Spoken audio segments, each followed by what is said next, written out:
These $2,500 Intel Mac Pros have gotten old. They haven't received an official update from Apple in over 10 years, and people are throwing them out. Well, what if I told you that these powerhouse Macs, attainable for next to nothing these days, could still be a modern asset to your home lab? Watch to the end of this video to see its true potential. This video is about Apple's Pro Series workstation, specifically the Mac Pro. Although this design dates back to June 2003 with the introduction of the Power Mac G5, this design was carried through with minimal visual changes up until October 2013. Of course, after moving to the iconic but largely unaccepted trash can design, Apple has since gone back and overhauled its original 2003 design, releasing an even more convincing cheese grater for its professional Tower series machines. The goal of this project is to upgrade one of these machines to make it usable and performant by today's standards. Although visually very similar, internally the Intel Mac Pros had quite a bit of changes in layout compared to the G5. Unfortunately, the G5s aren't a good candidate for this project. While many of you might be screaming, "LEDX!" at the screen, the PowerPC architecture has become dated, and even Linux distributions don't have great modern support for PowerPC systems these days. No, I'm going to keep my G5s for macOS retro projects, like the video where I compare a Power Mac G5 to an M1 MacBook Air. Out of these 5 systems, 3 of them are Intel and 2 are PowerPC. Out of the 3 Intel units, 2 are Mac Pro 1,1 and 1 is a Mac Pro 1,2, with the top tier processor available already installed. That means the base for this project will be this Mac Pro 1,2 with dual 3 GHz CPUs. It's running a pretty bare bones NVIDIA 7300 GT, which has failed and only intermittently powers up. Luckily, one of the other Mac Pros has a Radeon HD 4870 GPU we could scavenge.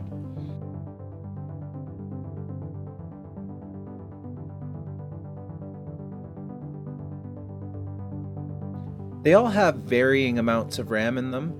The riser cards in the Parts Mac Pro had all of the slots already populated, so I just transferred the carrier cards straight over to the 1,2 for a total of 16 gigabytes. Use our OpenCore Sonoma installer and... oh, right. So here's where things get a little bit dodgy. You actually can't run modern Mac operating systems on here. Why? Because the CPUs lack necessary instruction sets that the operating systems require. But you do have a couple of options for operating systems, and we'll go through those now. Firstly, the last officially supported version of macOS for this system was 10.7.5 Lion. Modern versions of Chrome and Firefox are no longer supported, which limit its usefulness for browsing the web. But that doesn't make this Mac entirely useless. DVD playback works great, of course. 3D graphics from the era work, of course, even with settings cranked. You can run older game titles like Halo. Given when Halo was released in relation to this Mac, you can fully crank every graphics setting without getting a stutter. You can run virtual machines. In theory, new operating systems should run fine, although you'll be limited to what the last version of your virtualizer supports or is capable of running. And did you know that you can virtualize certain versions of macOS legally if you are virtualizing on Mac hardware? Virtualization is a great way for running vintage Mac and Windows apps. If you don't have any software that'll run on Lion, you're not sunk yet.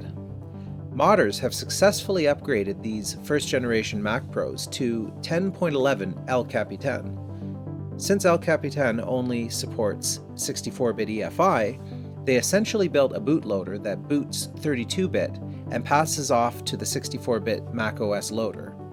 Hrutkay Mods YouTube channel has an in-depth video on the detailed process of this upgrade, which I'll link below. If you do this upgrade, it's important to read all the docs, as there are some important notes. You're still not going to get current updates or be able to run the latest software though. If you own an old copy of Apple Pro apps like Final Cut, Maxing out the storage and using it as an offline editing workstation is a very viable option, as the machine is still very powerful for such tasks. Okay, so still limited usefulness to a small group of people in this day and age. Next, we have Linux Mint. I know you guys have been asking for Linux to show up on some of these machines, so here it is. I loaded Mint on a USB stick using Rufus, making sure to set the partition scheme as NBR. You can't boot the stock Linux install USB directly with Boot Camp like on a modern Mac. You do need to modify the installer. However, if you own or can borrow just about any PC, there's a shortcut that I used, which I find much easier. Temporarily change the BIOS settings in the PC to Legacy Boot or disable UEFI, then install Mint via Legacy Boot on the PC, then move the SSD with the installed Linux over to the Mac. If you do this, you won't need to modify anything. Install as usual, move the SSD over, and boot as usual. I tried installing Mint 21.2, but something had changed in the way Mint sets up the drives or the bootloader.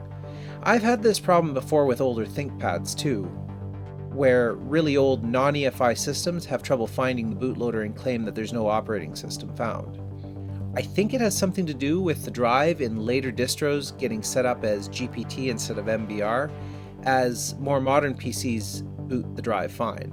Probably an obvious fix for some of you Linux gurus, but not wanting to mess with it, I fell back on Mint 20.3, which can easily be upgraded after the fact. Despite the hoops you need to jump through to get a slightly less archaic version of macOS working on here, Linux wasn't much trouble, and it works great.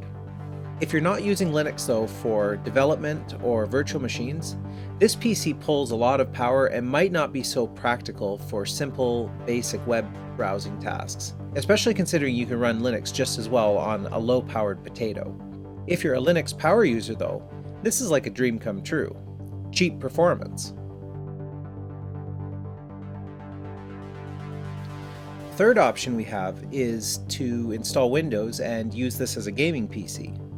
Now, I know what you might be thinking here, that we're going to be stuck with some retro titles running on a boot camp that doesn't support anything past XP or Vista 32-bit. No. Installation, again, is the tricky part. The installer will not boot without a modded installer. However, just like Linux, it is possible to take the same shortcut. Use Rufus, make sure you use MBR when creating the USB stick, not GPT, remove the TPM and secure boot requirements if necessary for your system. Install on any PC, don't bother with drivers. Then move the SSD over to the Mac Pro. You're probably wondering where you're going to find drivers for this Mac Pro, right? Shockingly, they're all baked into Windows 11, with the exception of the GPU. Letting Windows sit on Windows Update for a while, it found the missing GPU driver and we're good to go. Unless you're a Linux guru, Windows is probably going to be the most practical modern OS you can run. Don't get me wrong, this system definitely has aged. Even Cinebench shows its aging performance. The point is, these things are dirt cheap now, or even free, and there's still a lot of fun to be had with them if you want something for tinkering. Moving over to some other tests, we find that 3D Mark won't launch. This GPU is just too old. Unigine performs similarly on Windows, with settings also cranked. But this is a professional machine, which means the GPU is upgradable. There is a caveat if you install a PC GPU into a Mac Pro without modding it. You lose the initial boot screen and boot picker.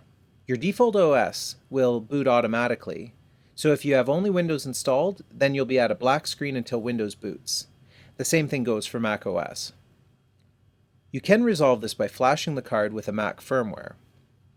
We're going to go with a GTX 980 card, which should also still support El Capitan if I choose to run Mac OS instead down the road. Installation goes as expected. You'll need to make sure to acquire the aux power connectors if you have a base model card installed currently. Now 3D Mark runs. Since it didn't run on the old card, there's nothing to compare it to. As expected, Unigine performs much better. I also loaded up Wreckfest at maxed out settings, and it was even able to hold above 30 FPS for the most part. Now obviously, you could also use this Mac as a server and install something like Ubuntu Server, or use it as a hypervisor with ESXi or maybe even Proxmox. The important takeaway here is that although this hardware still has a little power left in it, this Mac Pro makes a really sucky Mac due to the lack of aged hardware support.